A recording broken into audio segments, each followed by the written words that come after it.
ওম গণেশায় নমঃ। নমস্কাৰ প্ৰিয় শ্ৰোতা দৰ্শক, সকলোৰে প্ৰত্যেকটো দিন শুভ হওক, মংগলময় হওক তাৰ কামনাৰে আৰম্ভ কৰিছোঁ 2024 বৰ্ষৰ বিশেষ ৰাশিফল ধনু ৰাশিৰ সৌভাগ্য, সমৃদ্ধি, অৰ্থনৈতিক ক্ষেত্ৰ, শিক্ষা ক্ষেত্ৰ, কৰ্মক্ষেত্ৰৰ বিষয়ে বিশেষ ৰাশিফল 2024 বৰ্ষত ধনু ৰাশিৰ জাতক জাতিকাসকলৰ কি ধৰণে প্ৰভাৱ বিস্তাৰ কৰিব, গ্ৰহৰ পৰিৱৰ্তন, ৰাশিৰ পৰিৱৰ্তন, নক্ষত্ৰৰ পৰিৱৰ্তন আদিয়ে। নিশ্চয়কৈ ধনু ৰাশি হৈছে ৰাশি চক্ৰৰ নৱম ৰাশি। মূলা নক্ষত্ৰৰ 4টা পাত, পূৰ্বহাৰা নক্ষত্ৰৰ 4টা পাত, উত্তৰহাৰা নক্ষত্ৰৰ 1টা পাত লৈ ধনু ৰাশি গঠিত হৈছে। ধনু ৰাশিৰ আদি আখৰ হৈছে ফ, ভি, ভু, থ, ফ আৰু দন্ত্য ত। এই ৰাশিৰ অধিপতি গ্ৰহ হৈছে বৃহস্পতি। ধনু ৰাশি হৈছে পুৰুষ ৰাশি। ধনু ৰাশিৰ কালপুৰুষ উদিত বায়ু ধাতু বুলি কোৱা হৈছে আৰু ধনু ৰাশিৰ মিত্ৰ ৰাশি হৈছে মেঘ ৰাশি, সিংহ ৰাশি।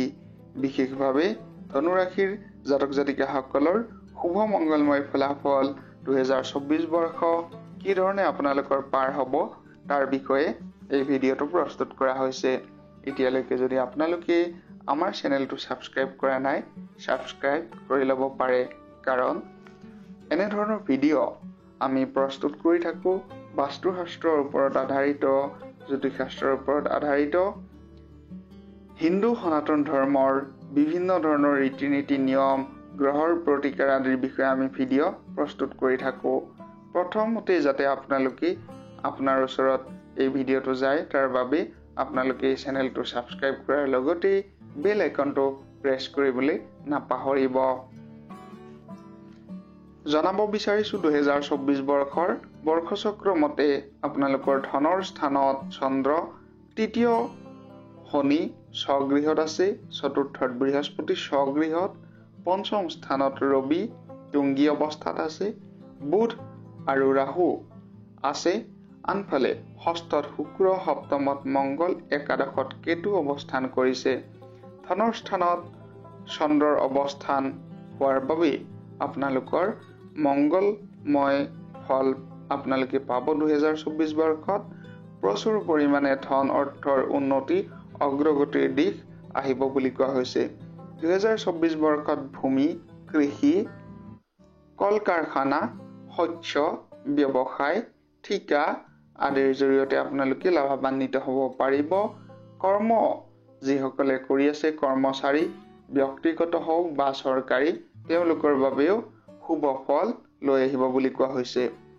আমি যদি ধনৰ স্থানৰ কথা ক'ব বিচাৰোঁ, ধনু ৰাশিৰ জাতক জাতিকাসকলৰ বৰ্ষৰ আৰম্ভণি কালত ধনৰ স্থানত অৱস্থান কৰা চন্দ্ৰ গ্ৰহৰ বাবে ধন আপোনালোকৰ বৃদ্ধি পাব, অৰ্থনৈতিক উন্নতি আপোনালোকৰ আহিব বুলি কোৱা হৈছে।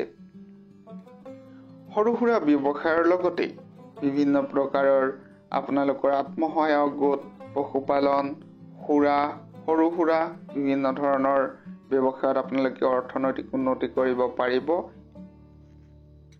ইয়াৰ লগতে আপোনালোকৰ বিভিন্ন ধৰণৰ চৰকাৰী ৰাজ সাহায্য হোৱাৰ সম্ভাৱনাও বৃদ্ধি পাইছে। আপোনালোকৰ ধনৰ স্থানত তুংগী মংগল হোৱাৰ বাবে বা মংগল তুংগী হোৱাৰ বাবে প্ৰচুৰ পৰিমাণে অৰ্থ বৃদ্ধি দেখা দিব বুলি কোৱা হৈছে। অৰ্থ বৃদ্ধিৰ ফলাফল আপোনালোকে লাভ কৰিব বুলি কোৱা হৈছে 2024 বৰ্ষৰ আৰম্ভণিতে।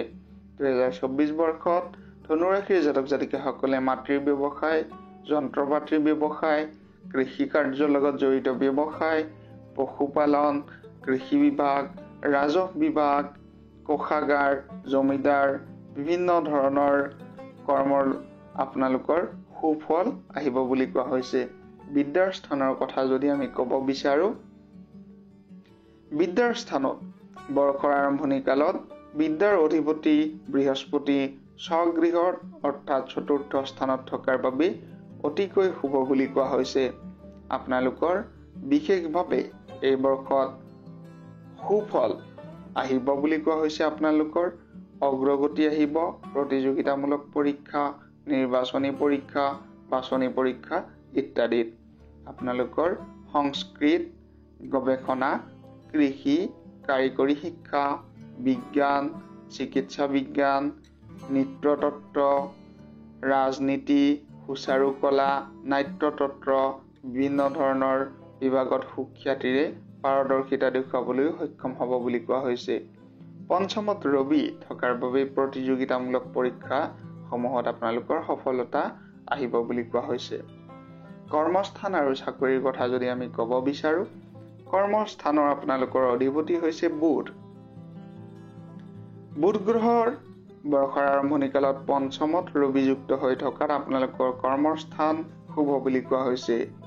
ধনু ৰাশিৰ ব্যক্তিসকলে বিভিন্ন ধৰণৰ সাংবাদিকতা, নিউজ চেনেল, বাতৰি কাকত, আপোনালোকৰ ৰেল সেৱা, পৰিবহণ, আৰক্ষী বিভাগ, অভিনেতা, লেখক, চিত্ৰশিল্পী, কিতাপৰ ব্যৱসায়, বাতৰিৰ ব্যৱসায়, হোটেলৰ ব্যৱসায়, ফাষ্টফুড আদিৰ ব্যৱসায়ৰ জৰিয়তে আপোনালোকে যথেষ্ট অগ্ৰগতি উন্নতি কৰিব পাৰিব বা এইকেইটা ব্যৱসায়ত আপোনালোকৰ উন্নতিৰ সম্ভাৱনা বেছি আছে।